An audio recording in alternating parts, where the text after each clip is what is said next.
নমস্কার।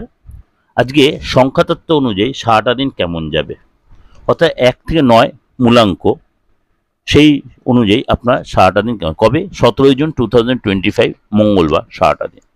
চলুন তাহলে জেনে নিই আপনার মূলাঙ্ক অনুযায়ী আপনার দিনটা কেমন। মূলাঙ্ক নাম্বার 1, আজকে আপনার যে আর্থিক পরিস্থিতি বলুন বা সামাজিক পরিস্থিতি অনেকটাই আগের থেকে চেঞ্জ হবে। আজকে আপনার কাজের জন্য নিজেকে অনেক বেশি কনসেন্ট্রেট করতে হবে কাজের প্রতি, এবং সেটাকে আমরা ভালোবাসতে হবে, কাজটাকে ভালোবাসুন। টেনশন কম নিন, এবং আজকে আপনাকে কোনো কথাবার্তা বলার সময় অবশ্যই একদম ঠান্ডা মাথায় থাকবেন। বেশি কোনো কিছু ডিপলি কোনো চিন্তা করেন, শরীরের উপর সেটা এফেক্ট হবে। আজ আপনার মানসিক শান্তি পাওয়ার জন্য অবশ্যই মেডিটেশন করুন, কোথায় ঘুরতে যান, এবং কাউকে অতিরিক্ত ভরসা করবেন না। ভরসা করে কাউকে কোনো কথা বলে সে আপনাকে সেটা নিয়ে ব্ল্যাকমেল করতে পারে। আজকে সেই ব্যাপারে একটু সচেতন থাকবেন।